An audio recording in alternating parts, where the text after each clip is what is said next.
Up next on Way of the Renaissance Man, reality self-defense and cultivating a survival-based combat mindset.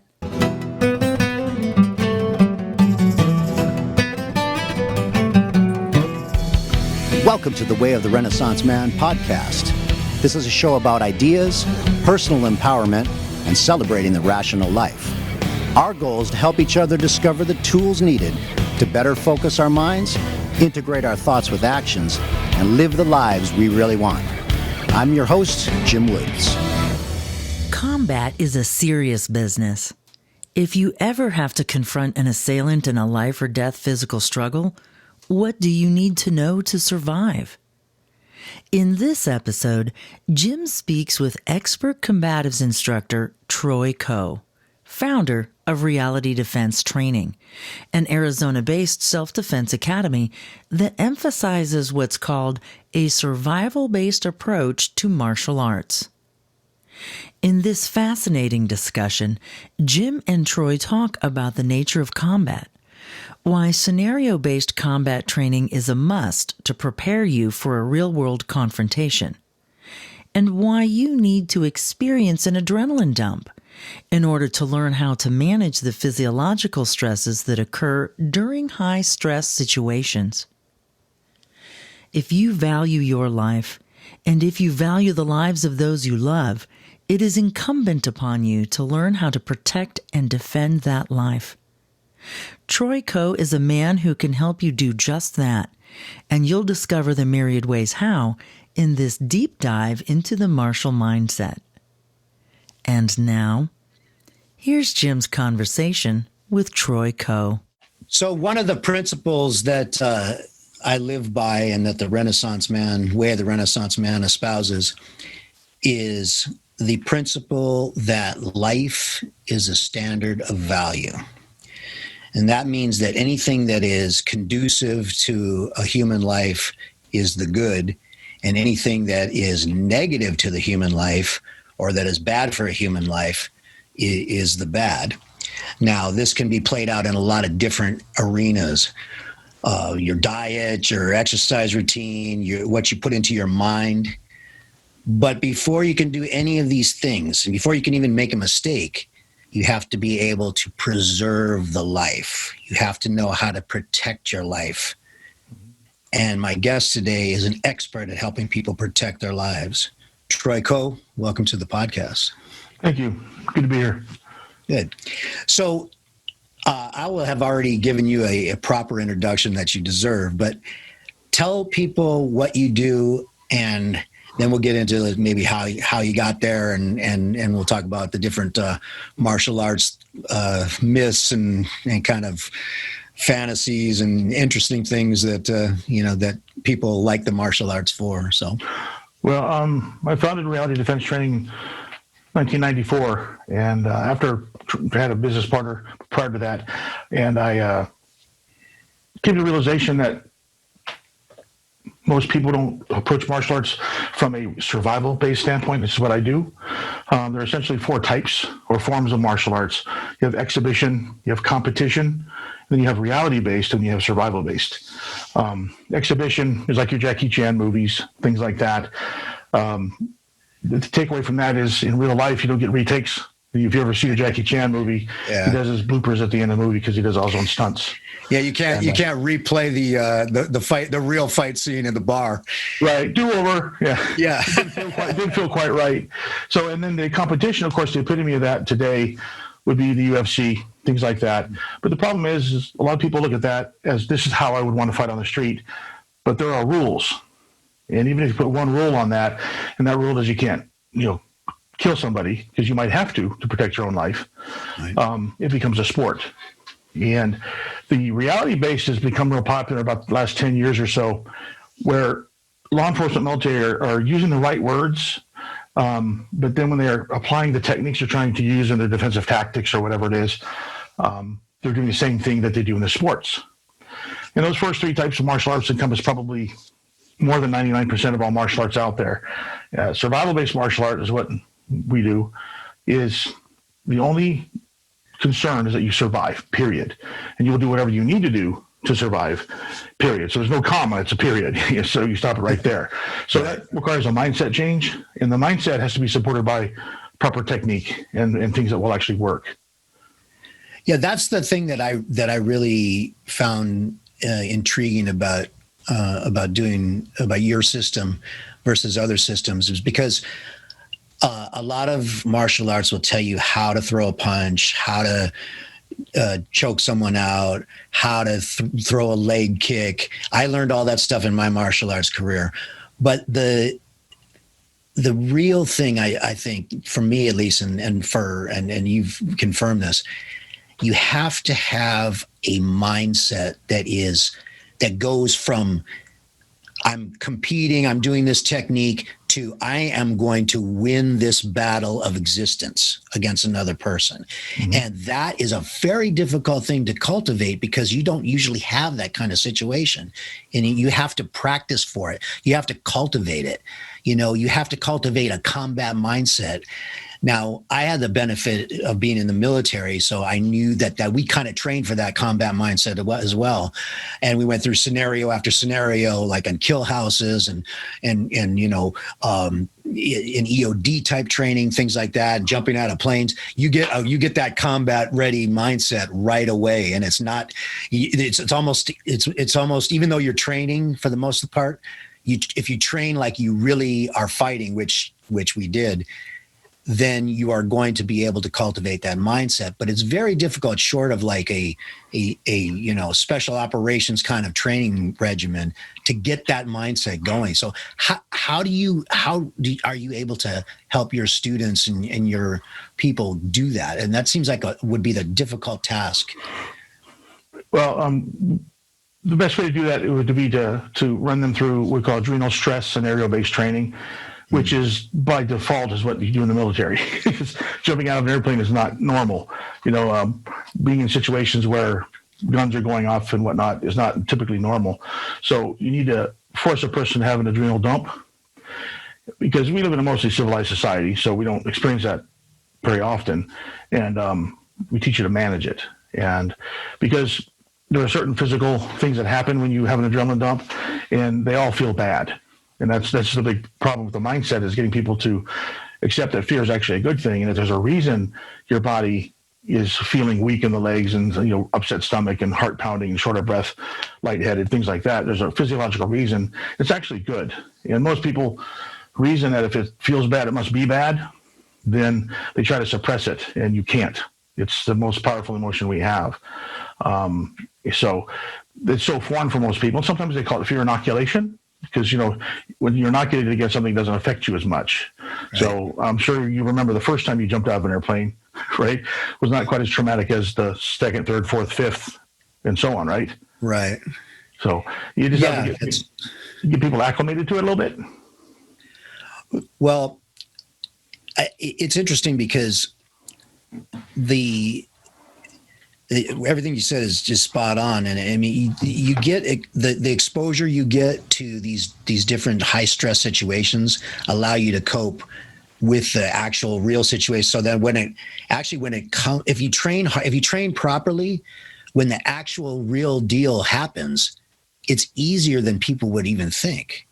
I mean, I've been fortunately, I've only been in a couple of different situations, physical situations where I had to actually use what I learned. And it was almost like I couldn't believe how fast and how easy it was to get myself out of the situation, doing as much damage to the other individual as I could in order to get me out of there.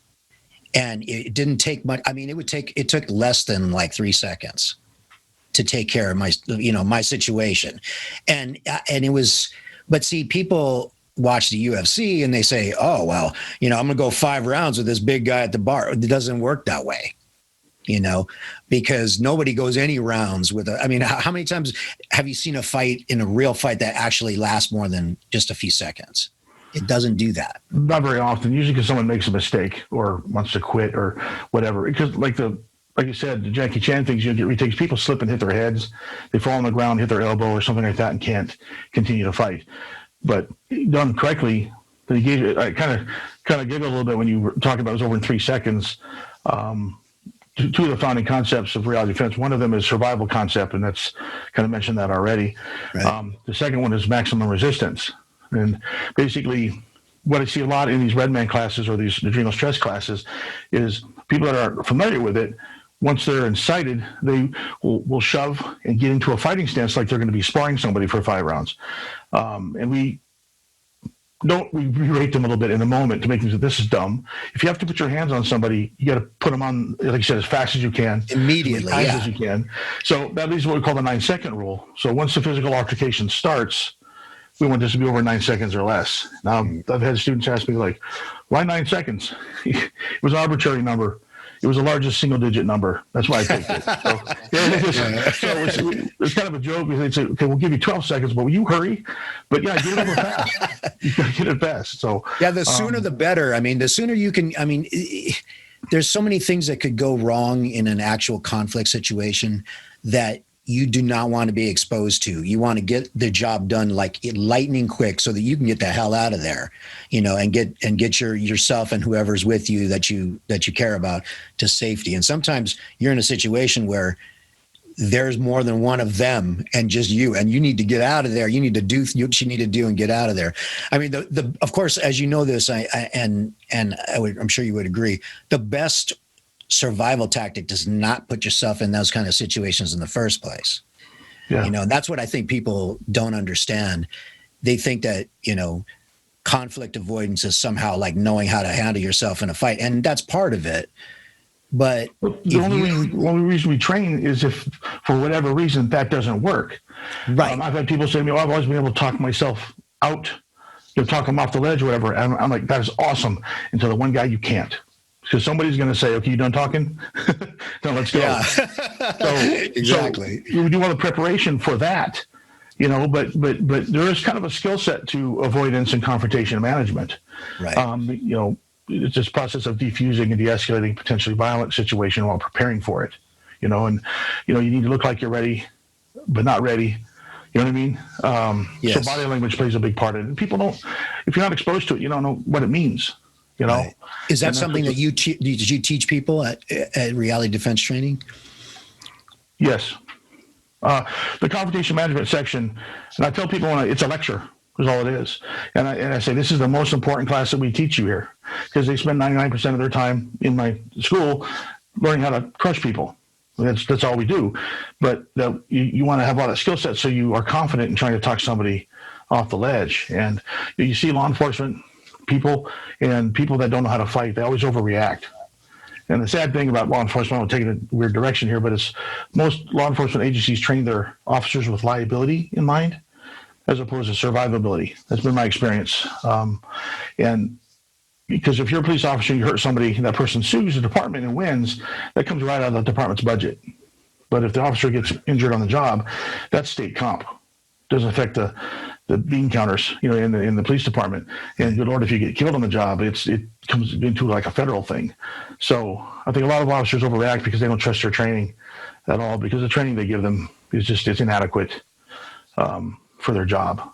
Yeah, that's a great point. And I wanted to talk about that with you because this is a societal issue and a very big problem. Because you see all of these, actually the numbers aren't very much, but you see the high profile cases that are amplified in the news of this person hurting this cop, squeezing on another guy's neck, and this person, shooting the person, unarmed person, they say, this and that, even though the person had a knife, and a taser, he's unarmed, right? So anybody who understands conflict knows that is BS, okay? Mm-hmm. Because a well-trained person with no weapon like yourself, if a police officer, if you felt like threatening a police officer with bodily injury, you could do it and you wouldn't have any issues with it. You would be able to do it. I mean, you don't want to do that, of course, but someone who's big, strong, and well trained, or has like that kind of combat mindset. And actually, the interesting thing I think is a lot of people that are career criminals or people that aren't afraid to get in trouble with the law, or they've been in trouble with the law. They've gone to gladiator academies in these prisons. These prisons teach something similar to what you teach in terms of like learning how to hurt another person. From a mindset standpoint, absolutely. Exactly. I mean, they don't care. They're not concerned about your well-being. They're concerned about their well-being and them getting what they want from you. And so when people talk to me about it, and I always tell them, you have to be as ugly and evil at that moment as that person is, if you want to survive a real fight. Or more. Yes, more, yeah. yes, exactly.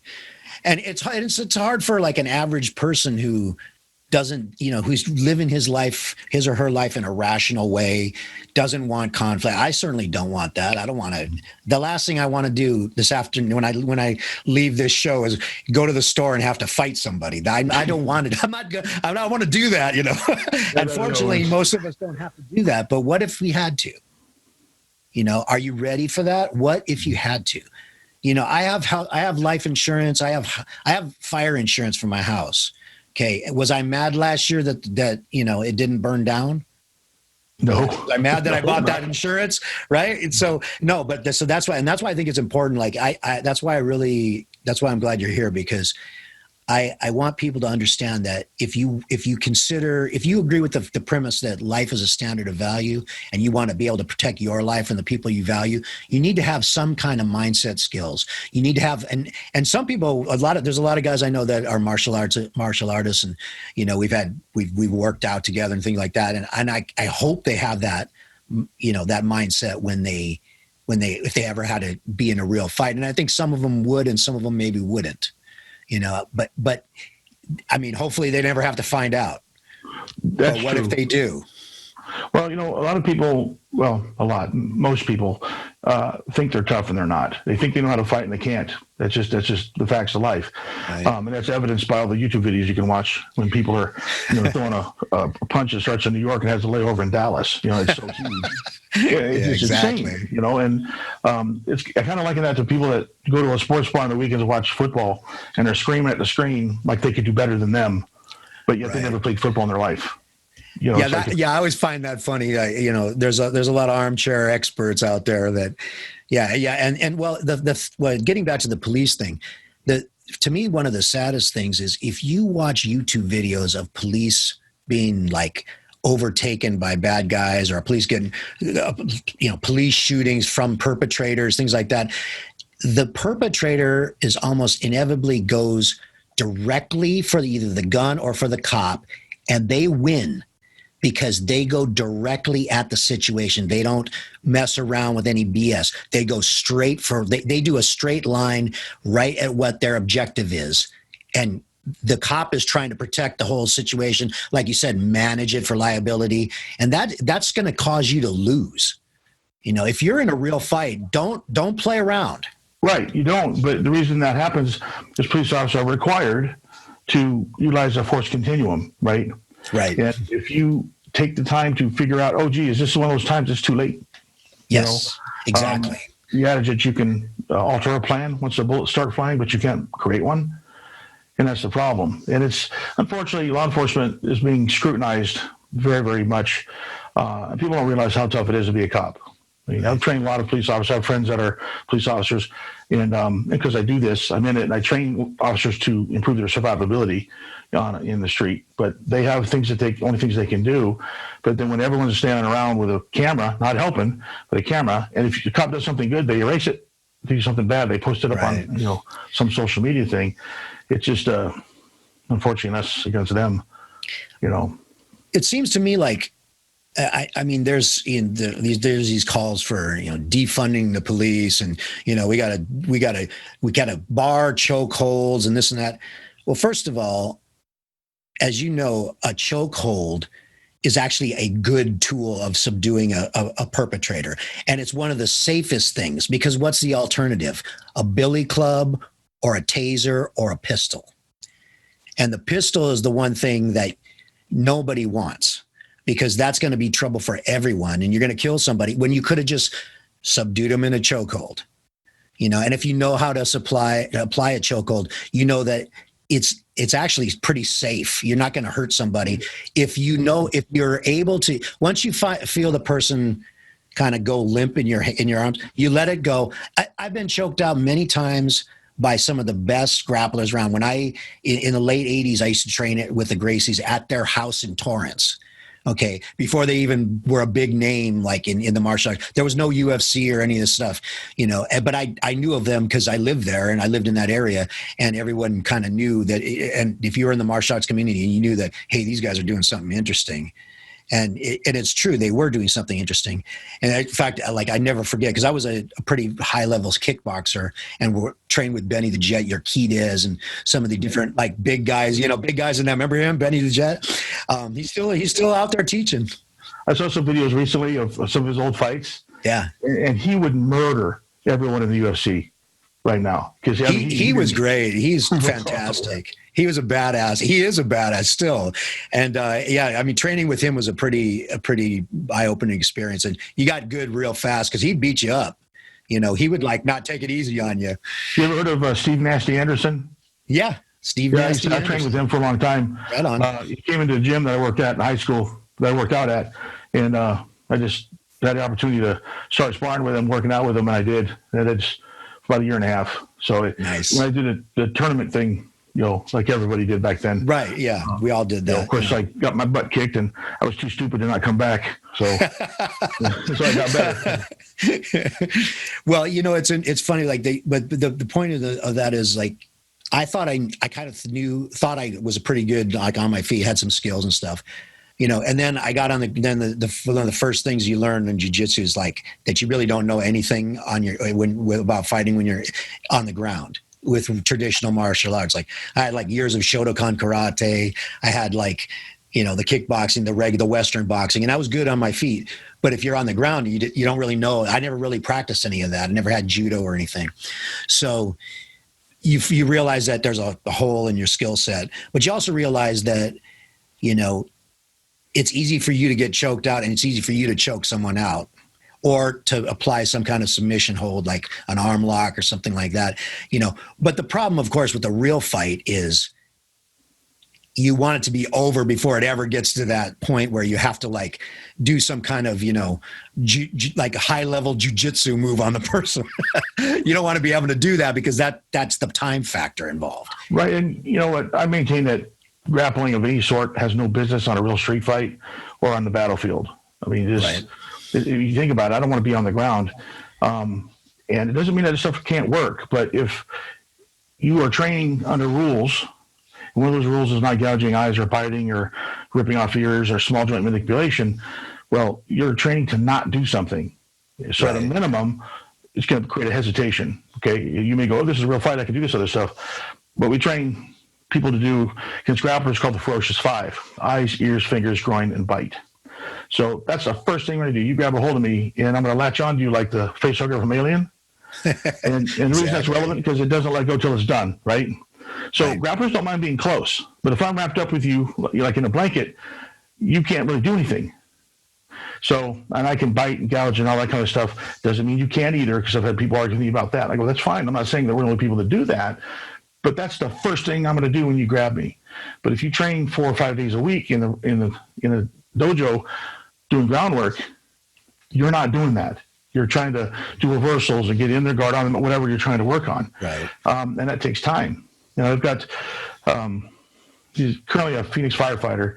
Before I met him and his father, he got into a fight, and he was on a guy, basically ground pound. It was on his chest, hitting him. The guy's friend came over and punched him in the head and then kicked him in the face, knocking him unconscious, and then proceeded to kick him 7 more times in the head while he was unconscious. And fast forward to the hospital, doctors doing all their scans and everything, come back. And the first words out of the doctor's mouth to his dad was, "If your son lives, and he'll be a vegetable."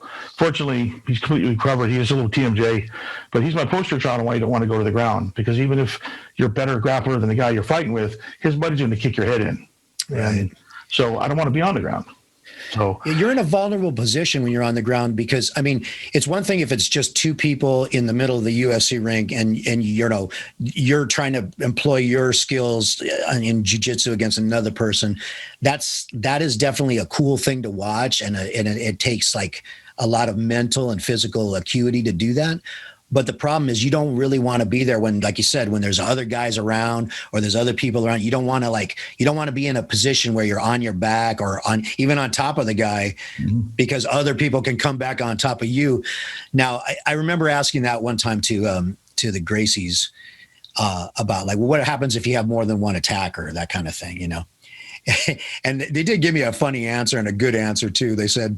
He said, okay, you find one guy out there that can fight me and my brother, meaning the two, like Hickson Gracie and Horace Gracie, right?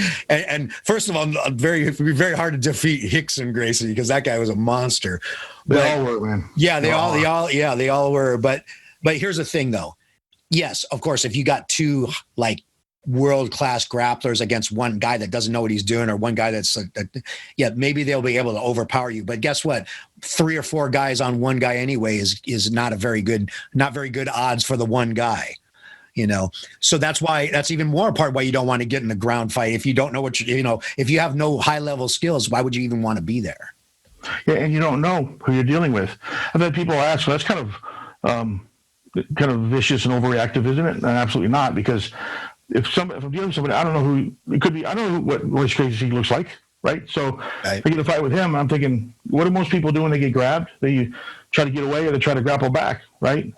Well, either one of those two things would be a bad thing against a high-level grappler, right? Giving them stuff to do. We can't give him the opportunity because he chokes me out or breaks my arm or whatever. I have to trust that he's going to stop. The law requires him to stop if I'm no longer a threat to him, but history shows us that's not going to happen. So we cannot allow ourselves to get in that type of a situation if we get into a physical altercation, right? You can't, because you may not be able to recover, and you're going to die or spend the rest of your life sitting in a wheelchair drooling on yourself.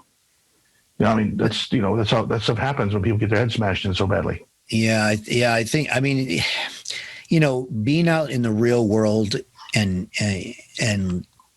having to deal with conflict, there's so many things that can go wrong. I mean, there's so many, like, you know, just one of the biggest things is actually someone falling and hitting their head, you know, or hitting their head against a bar table or something like that, you know, or somebody picking up, you know, something that other people some people don't realize that objects around a restaurant or a home can be the best weapons that you could ever use, you know. Telephone, you know, a napkin container, anything, you know, if you know what that is, then you know that they can be weapons, or the wall behind you, something like that. But there's just so much uncertainty, and the consequences are so severe. Like, you end up killing somebody, they end up killing you, they end up maiming you, they end up, you know, you end up as a vegetable, like you said, or you give them that kind of situation. And I don't know, most people don't want to be in that situation, you know, on either side of the ledger. But sometimes you might have to. Like, there's a lot of predatory idiots out there, people that don't give a damn about your life and about other people's lives. You know, and as far as I'm concerned, it's one of those things where if you're a person that cares about yourself and your family, you have to know how to do that. You know, you have to have some kind of skills. 100%. It's funny is when I talk to guys about what I do, and somebody, it'll be good for my wife. So I've gotten to the point where I'm like, oh, so you're a badass now? Because it's like people need to understand that it helps everyone, you know, and so, you know, some people would resort to using weapons, whether defensively or offensively. So I got a question for you. Yes. There's 5 forms of weapons. Okay, so you have sticks, blades, flexibles, ballistics, and combinations. Okay, so of course, sticks are clubbing, knives are cutting. Flexibles are going to be belts, whips, chains, car antennas, extension cords. Ballistics are firearm, of course, but any projectile-based weapon. Right, and then most of your traditional martial art weapons fall into the category of traditional martial arts. Nunchucks are 2 sticks with a chain, right? So, like, ask this question to people: which of those 5 types of weapons do you think is the most dangerous weapon? And this is a loaded question. So, well, in terms of statistics, or just the most dangerous in terms of like, just you know, kind of just like. Now, clearly, I don't want to bring a knife to a gunfight. Right. I should have a gun to a gunfight and a knife. But as far as like the most the most fatal, obviously, the I would think that the firearm or the ballistics would be the most, deadly kind of one, but I could be wrong about that. So the loaded part of the question is: there's no such thing as the most dangerous weapon. It's going to be the person and the situation. Well, right? that was my next guess because it's the mindset. It's a person that's doing it. That's the thing. So obviously, if we're standing many feet apart and you have a firearm and I have a knife, it's all things being equal. Somebody's going to shoot you to hit me, right? That firearm is more dangerous. But all of a sudden, we're in an elevator, not so much. So it's situational. Yeah, situational. But we can determine which weapon is the most superior weapon. And I'm not comparing it to other weapons, but all weapons share two advantages and two disadvantages. One is range, to a varying degree, right? The blade being the least, firearm being the most, right? Stick is somewhere in between, okay? And psychological. Some people have. I have students who go, well, what if he's got a gun? And I'll deal with it. I said, well, yeah, but they keep asking the same question. And I'm like, have you ever had someone pull a gun on you? Like, yeah. Okay, so that's why they're asking. So what if there's more than one person? Or what if the guy's really big? Some people have this fixation. But psychological, people have a weapon, I have a knife, I have a gun, I have a stick, whatever it is, there's an advantage. The disadvantages are weapons over reliance and operator error. Now in Arizona, very pro-gun here. And the thing I've heard the most is, I don't need that karate crap, I'll just shoot them. Yeah. You can shoot them, but you're going to be under the jail. You know what I mean? So you can't just shoot people because you want to. So that's weapons over reliance. Like they don't want to go learn any unarmed skills or ground skills or anything. They just got their gun or knife or whatever it is. And then operator error is a lot of people will buy a gun, put it in their drawer, never use it, never learn how to use it, or take a 1 hour class. That's not learning how to use it. Or you have a knife and you cut yourself, or shoot yourself if you have a firearm. But the weapon that has the most advantages and the fewest disadvantages is the blade. Again, I don't want to bring a knife to a gunfight, but it has the most advantages and the fewest disadvantages. In fact, it only has the two disadvantages of operator error and weapons over reliance, where a firearm has those two as well as limited ammunition and potential mechanical failure. And so it just kind of something to think about. Yeah, definitely. That's great. A knife is a lot easier to carry around, but in some states you can't carry a knife at all. Forget carrying a gun or anything like that. Yeah, there's definitely, like in the state I'm in California, we have very strict. Well, first of all, it's almost impossible to get a concealed weapons permit. It's been better over the last, I'd say 5 to 10 years. They've loosened up the regulations a little bit on it. Really? But if you're in a Los Angeles County, or if you're in a county where there's a certain political bent, you're never going to get one unless you are really well connected and law enforcement or know some politicians and things like that. The more rural areas in California, they're a little bit more laxed about getting one. I tried to get one, I could not get one.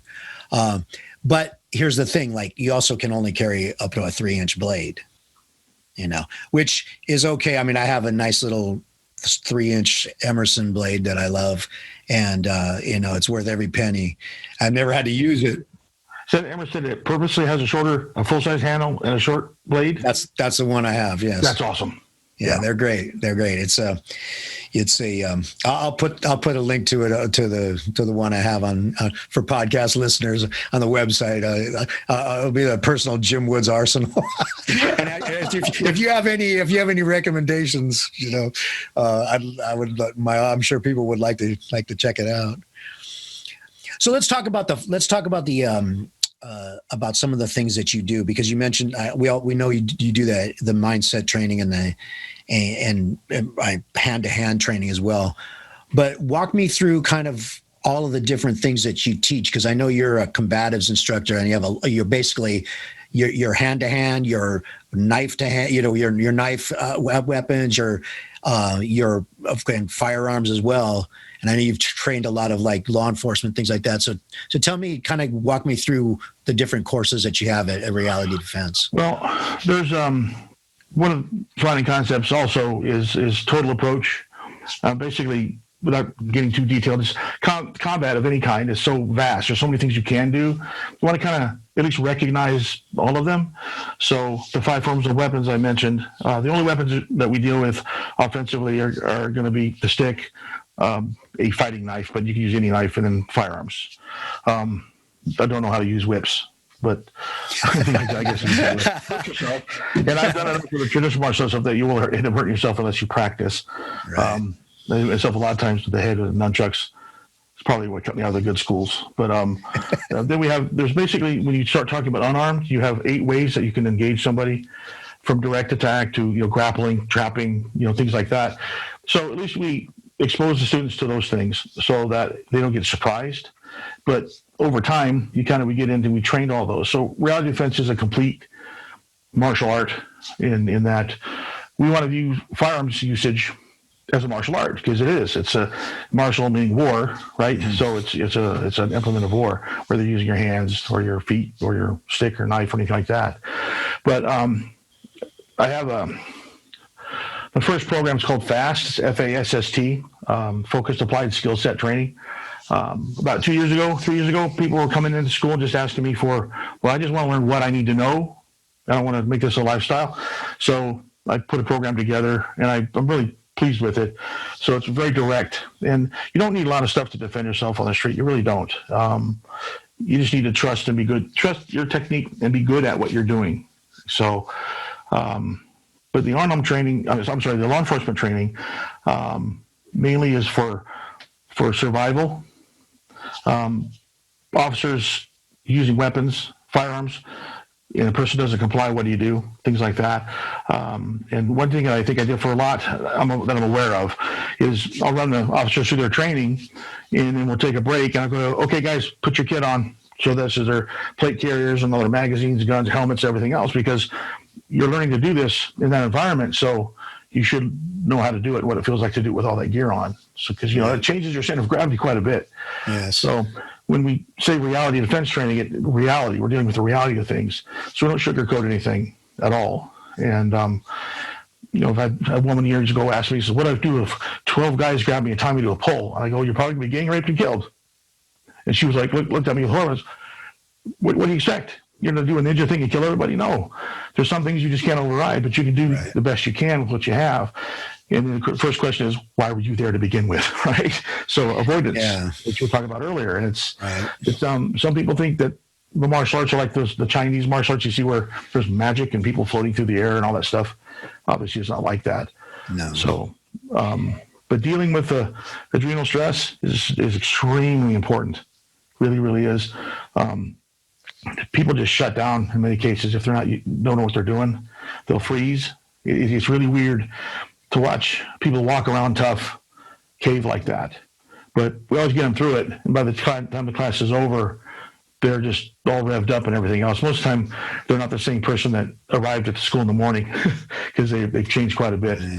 Then the blade programs, most people are familiar with the Filipino-based martial arts stuff, which is very fancy and worthless. I was going to ask you. Because you see, like, I did a little bit of stuff with Dan Inosanto. Just took some classes there, and he always starts you out with like Filipino Cali sticks, and it's fun to learn, and I thought it was interesting to play around with it, but in the back of my mind, you're thinking, okay, this cannot be the basis for, a real martial art, because you don't have Cali sticks in your hand most of the time, and then, but the thing that I found interesting about that is, his mentor was, of course, Bruce Lee, and Bruce Lee was the master at not dealing with any of this stylistic BS, just whatever works. And that's why I think that's one of the reasons why he was such a powerful innovator in this world, because he had an idea of what works, what doesn't work, and it doesn't matter where it comes from. If it works in a fight, you use it. And I think that's even more important when you're dealing with the real situation, kind of the mental, the mental training, because what really works is just knowing a few things well. And I think you espouse that too. You're not trying to teach people a million different techniques on how to do X, Y, and Z, or like 10 different, styles of kicks or anything like that. You're teaching people a few things, how to do a few things really well and how to do them efficiently and quickly. But when people want to make it a lifestyle, then there's a lot of things you can teach people because there's a lot of ways to do things, but it generally boils down to just a couple things. You may know 20, 30 techniques, but you're only going to only use 3 or 2. Yeah. You know what I mean? Right. But when you, especially my knife program, it's very direct. It's so simple. And there's really only 2 things you need to know about knife fighting to knife fight, and that's cut and run and counterattacking. That's it. It really is. Hollywood's done a horrible thing by convincing people. If you watch any of my videos, you've seen the one dealing with the knife, that you can take a cut on the arm with a really sharp knife and just keep fighting. Right. That is not going to work. Okay. But you can't teach a person. There's only 2 things you need to know, and you teach it to them, and they're like, human nature is like, that can't be it. That's it. And they're like, yes. We're like, well, I feel, and they don't believe it. So you can cut and run with 2 knives in your hands, different grips and things like that. So that's how we kind of approach that. But all we're doing is you're repeating that, cut and run, counterattacking, and then expanding on that. But what really the goal is to have that cut and run and counterattacking is so natural and perfect. And then you've got all this other stuff to support it, And in the unarmed program, lead jab, rear jab, and that's it. No machine gun strikes. The thing you mentioned about Bruce Lee and stuff, unfortunately, I think if he didn't die like he did, he would have come to a lot of conclusions a lot of people in modern day have. But taking bits and pieces from other martial arts, call that a patchwork system. Now, clearly, anyone who puts something together is going to be influenced by every martial arts out there. Right. So we're not reinventing the wheel, just making a better wheel, at least in my opinion, and had a lot of success with it. People come to the first class. Go ahead. No, I was going to say, like, tell me that thing with your main. What techniques do you teach? Like, what are the main kind of striking techniques that you focus on learning in your classes? We do jabs and crosses and hooks like others. We just throw them differently. But mainly it's the lead jab. We throw with a vertical fist, like you would see in Wing Chun, but it's not a chain punch. That's kind of what Jeet Kune Do was. They stand very sideways. So we punch to center line or to the center as opposed to on. I don't know if that makes any sense to you, but by occupying center line, linear strikes tend to be better. Yes, because they stop people and or repel them, right? Because most unarmed combat are like 2 big horn sheep. If you think about it, it's always forward, right? Right. So if you occupy center, you're probably going to land more. And we throw them, with the elbow down and not all tucked in or anything like that, but it's elbow down, and we hit very, very hard and very fast. So the goal in the first course, usually by session 3 or 4, I have my students throwing 5 jabs or 5-punch machine gun in 1 second flat. I mean, hard. Defense, reality defense is the only system that I'm aware of because I spent a lot of time on YouTube looking for people why defense doesn't work in real life or something like that. Right. And nobody does what we do. So we actually have a functional defense and also the ability to counterattack. So if you think about, you got 3 elements in a fight. You have offense, and then you have defense, and then counter offense. Well, if you don't have defense, you can't have counter offense. So what do you see on these videos and everything else? You have offense, more offense in some defensive posture. And you see this, in the UFC, you see it on the street.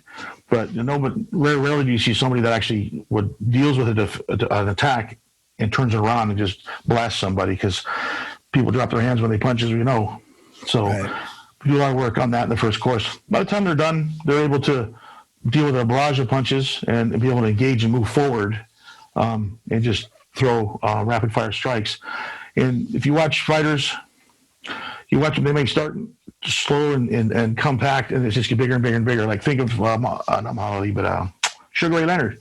He was really known for when he had people in the corner or something, he would just start peppering them really, really fast. But even him, he would start really fast. They get bigger and bigger and bigger and bigger and bigger. You watch it on the street. People throw punches and it gets bigger and a bigger swing, bigger swing. Well, that's all that bigger swing is opening. So we train specifically to engage somebody with 2 to 5. And we don't disengage, we just kind of regroup and then re-engage, regroup and re-engage. But all that kind of knowing that we're probably never going to get past the second punch. And it's horribly cocky to say, but it's been my experience and all my students. I've been doing this for a long time. I've had many students come in, hey, I got into a fight this weekend. I'm like, okay, tell me your story. And the two words I've heard most when I really think about it from them is it was so easy and it was over so fast. Yeah. Yeah, that's exactly what my experience has been. I mean, and I'm happy that it happened like that, because I know that the skills that I've developed over the years,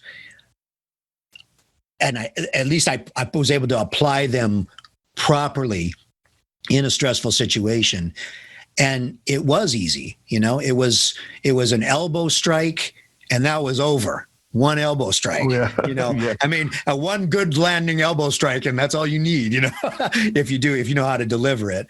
But I think also just, the techniques are great, but like you said, if the mindset's not there, the techniques don't matter. I mean, you could have all the technique in the world, but if you freeze up because you have that adrenaline dump, and you're just basically like, even if you do it for a short amount of time, mm-hmm. if that other person is able to manage his fear or doesn't have any because they're crazy or on drugs or whatever, what are you going to do? Yeah, so that time is important.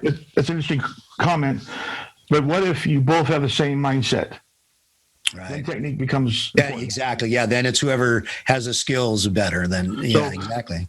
So it would be smart to train in your head that I'm training to deal with a person like that, not some, turd in a parking lot on Super Bowl Sunday. You know what I mean? Right. Yes, definitely. You want to train for the most, to fight the most badass guy in the world, because you may have to. Yeah. And you don't know. And that's the sad thing. You don't know. Yeah, exactly. No. And there's a lot of people that are,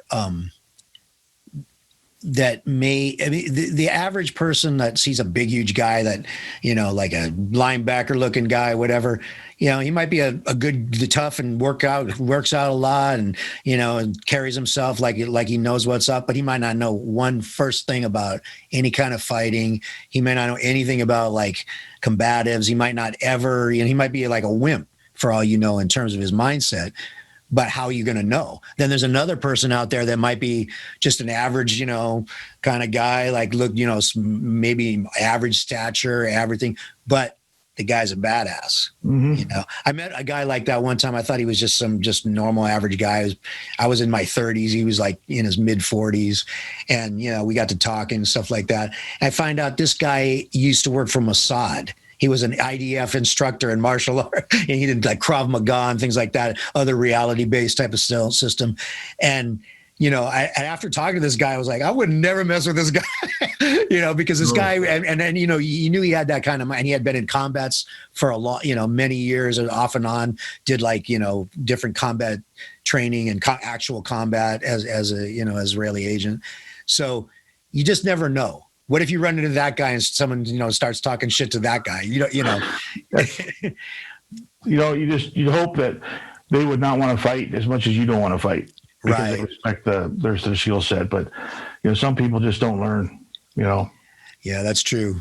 Yeah. Unfortunately, that situation gets amplified when you mentioned the Super Bowl parking lot type of situation.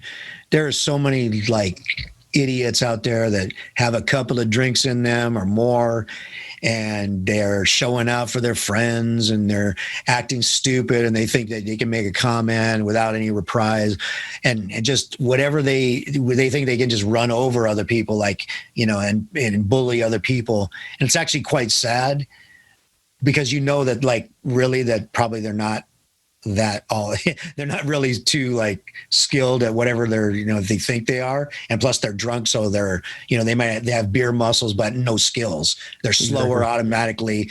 I mean, if you were the only problem with a drunk guy at a bar fight is they might not feel the pain as much when you deliver it to them, so you got to keep that in mind, of course, which is even more reason to have the right technique. I bounced for a lot of years, and there you go. So they're mostly numb most of the time. So right.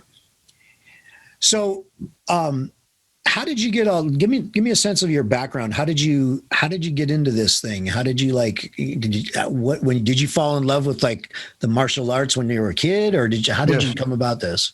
I did Taekwondo and Kempo for 9 years, starting at 7 years of age. And, got into high school. Like I said, I have a former business partner, met with him, and, he had brainchild of more of a reality-based martial art. Came to the realization that traditional martial arts don't typically work in real life. And that's true. Doesn't mean they can't work, but it's just where you want to fight in general in every situation. And the answer would be no. So you need to kind of approach the training. I'm still trying to evolve this, and I'm always trying to figure out, can I do it better? Is there a better way to do something? So, as soon as you think you've arrived, you will come static and die, basically. So, and sometimes you're like, well, I can't seem to make it any better, but I'm going to try. And there's a lot of things, basically, once you learn how to fish, right, instead of somebody giving you a fish, you try to create something that will help people, and it helps people. And then having to accept the fact that people, a lot of times they won't practice. In our society today, the attention span is so short. I mean, things have changed a lot, and it really changed back in like 08, 09, when that whole crash happened, when people started coming out of the woodwork again. It was completely different on how people looked at things. And of course, in today's age, everybody wants everything now. They don't want to work for it. And then they get mad because it doesn't work. Well, you've only done this twice or something like that, So people coming in and taking a Red Man class or a seminar-based training program, they learn some stuff, but you're going to forget it. And we tell people this. It takes a little practice. Right. So, I learned a long time ago, you hear this all the time, practice makes perfect. Practice doesn't make perfect, it makes permanent. So we be very careful when you train and do as perfectly as you can, so that when you do it, it's done the way you practiced it. But so, like, my background, I did the tournament thing, Karate Kid, because that was the thing then. And then I had 5 full contact fights, kickboxing. And about that time, I met Richard, and things just, I just forgot all that other stuff as far as everything went, because it was obvious this was much, much better. But if you don't see it, you never know, because it's all about programming, right? We're all programmed, especially with Brazilian Jiu-Jitsu. It's that fanboys like that are just, nothing else matters but that. Right. There's a lot of that's the thing about martial arts, and there's a lot of tribalism in it. Everybody that studies a certain style, oh, my style's the best, my style's the best. Now, the one good thing I think about the UFC, or one of the good things about it, I enjoy watching it. It's very entertaining. One of the things that I found interesting about the UFC is you really were able to kind of figure out that some styles are just bullshit, because when they get in there with somebody who's a good ground fighter or whatever, they weren't able to do anything, especially the early days of the UFC. You saw that people had to start learning a lot of different techniques for that sport. And that's the thing, you learn how to ground and pound, you learn how to box, you learn how to kickbox, and you learn how to do, ground fighting, grappling, other kinds of techniques, but it's for that sport. Those guys are out there, like, they have a 3-minute, 5-minute rounds, and they've got a referee, and they've got the whole thing. You're not going to have that luxury and that safety measure when you're in a real situation. Especially the early days of the UFC, where there's no weight classes, and you fought till you won. That was awesome. But then it became a sanctioned sport and all that stuff. And you got weight classes and whatnot. It's for safety and entertainment stuff. But guys, they're tough. They're really tough guys. They take a beating. But if you think about it, regardless of what your background is, when you go in there, you're trained with Muay Thai kickboxing, right? And Brazilian Jiu-Jitsu. And that's basically what's been diminished to, I think. Those are the 2 styles you must have good competence in now if you're going to do any kind of mixed martial arts. Yeah. So yeah, I mean, I found it really interesting at the beginning. It was eye opening, and especially they had no gloves, nothing like that. I mean, it was just like, it's all like I think the only rules were no eye gouging, no groin strikes, something like that. And biting. No, I saw groin striking, but I think you couldn't bite, couldn't gouge eyes, or break fingers. I think it's all the stuff you teach people how to do so well. Exactly. Yeah. But I understand why you can't do that because people really get hurt. But, yeah, exactly. You're not going to. I mean, it's hard to train to do that too. Like, how do you train that technique without poking people's eyes out during the class? I've been very blessed. I've got a group of guys that are really, really. They care about people a lot, and they actually sacrifice their bodies. I mean, 40 guys with bite. I mean, teeth marks through t-shirts and stuff and bruises. What they do is they won't let up with just putting a thumb on the eye. And I can't. Often I hear this is deeper, and people are like, oh, and as soon as it starts to really hurt them, and they get out of it. Right. And grabbing the ear, same way, but biting is. Universally something people don't want to be bitten. But learn from a psychological standpoint, what I've noticed is if you bite anybody widthwise in the ears and down, I've seen people just hover to get away from that. Psychologically, people get bite on the shoulder and arms and stuff like that. They want to get away, but not as much. So there's something about the central line that really impacts people when you bite them. And yeah, I mean, you can. One of the most interesting things in any kind of combat situation they've ever seen was when Mike Tyson bit Evander Holyfield. You remember that? It was crazy. People, I mean, Holyfield was like a little kid that just stubbed his toe, running around, screaming, and bloodied all up. I mean, he got a chunk taken out of his ear, and. Yeah, exactly. Now, I mean, that obviously wasn't part of the rules of the boxing match. So, I mean, it was not a good thing for Tyson to have done, but it did illustrate the power of something like that. So, what you mentioned earlier about how do we do this? I think a big mistake that a lot of martial arts do that teach self-defense is they comply. The attacker complies too much, and they don't press the attack. They don't make the students take what they're trying to do. So that's something that we do very much. So if you do a technique, if you don't do it, we're not going to let go. So that instills a little bit of adrenaline dump. So people get a little geeked up. Like last night, Christy, my girlfriend, she trains the women, and she had two ladies come in and do this, what they call the scenarios. And Frank, one of my instructors, came in, and he's a big guy, and they just tore him up. She said it was the best scenarios that she's seen in a very long time.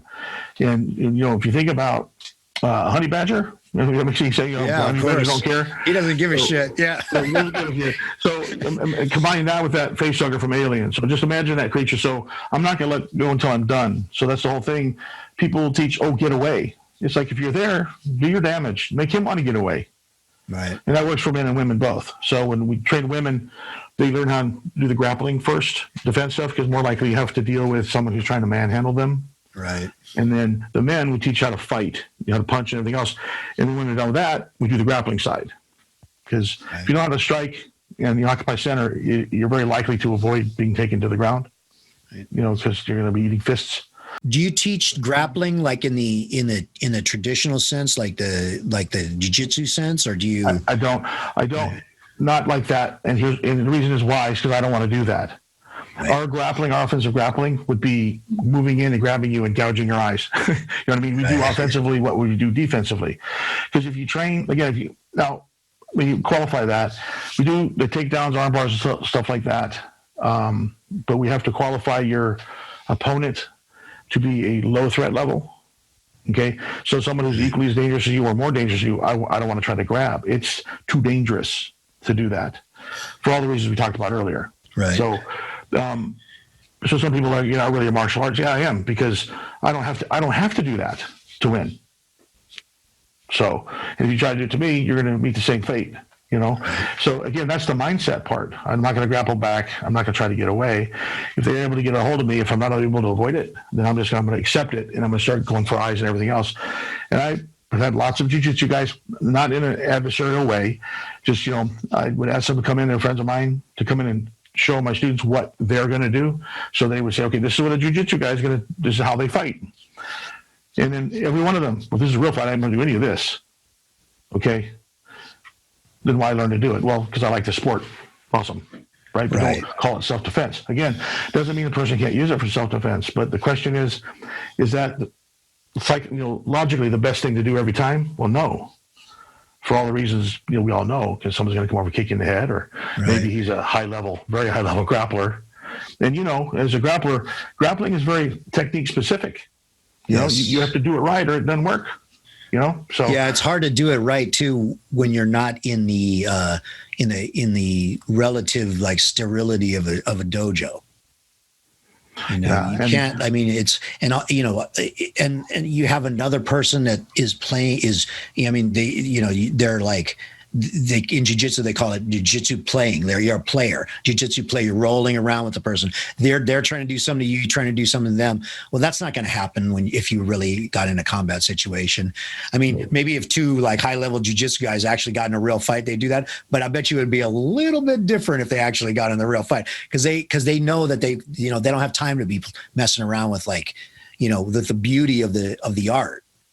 You know, you mess around with that in the jiu-jitsu tournament. That you go into. And like you said, that's great. It's an excellent thing to know how to do. But is it a combative? Like in the sense that not in the sense of you're survival, teaching? no. Yeah, I don't think so it is. I don't think it is you either. could use it. I've seen lots of videos of fights where a guy they're rolling, they get taken to the ground, the guy rolls around, he sinks a choke on the guy's out. Right. You can't argue with success. But there's one, I think it's the military. Guy's rolling on the ground. Guy's got him in like a headlock. He's punching him. He's talking smack, and all of a sudden the guy grabs his mommy and daddy button and squeeze really hard. And this dude's like just screaming, let go my balls, let go my balls. I mean, he couldn't do anything. He was in such pain. So you can't do that in the UFC.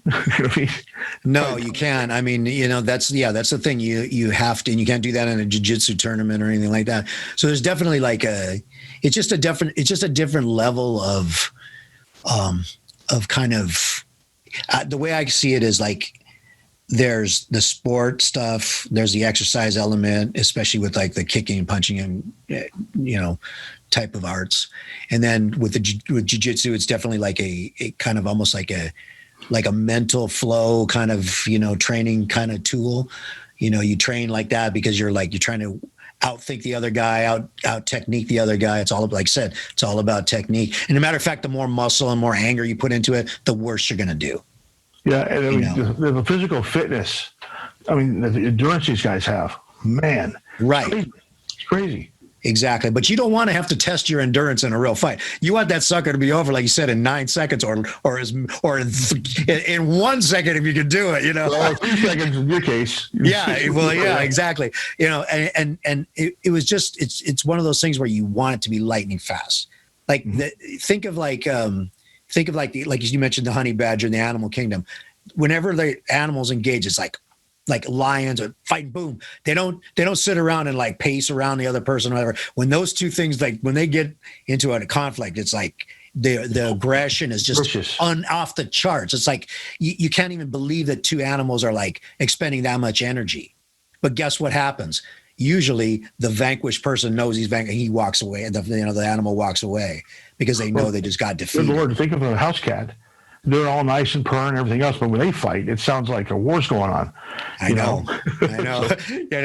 I have that. I see that firsthand every day because where I live here is I have a small horse property in Southern California, and I have a barn, and we have a lot of barn cats back there, and I can go back there any night of the week and see them either making love or making war. Yeah. And it sounds the same actually with cats. It should. Sometimes it sounds the same with people too. Yeah. So, all right. Well, let me tell me about. Let's wrap it. We'll wrap it up here. But tell me about your school. tell me how people can get in contact with you. If I know you're based out of the Scottsdale, Arizona area, but do you have any kind of online presence? Give me all the ways that people can find out more about you. Well, my website is realitydefense.com. I also have another site. It's called survivethefight.org. That website is talking about the why, why we do things, why we don't do things, and stuff like that, which is important. If you understand the why, you'll learn better, you'll remember better, and do better. Because I used to ask, like in Taekwondo, for example, we could kick to the head, but we couldn't punch to the head.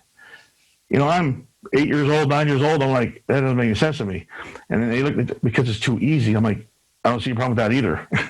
But so why do you do that? I'll just do it because that's the way the way it's done. And then that's the problem, is if you can't explain why you do a certain thing and why you don't do a certain thing, when it kind of messes with your credibility, I think. But you need to understand what you're teaching people and why you're teaching it to them.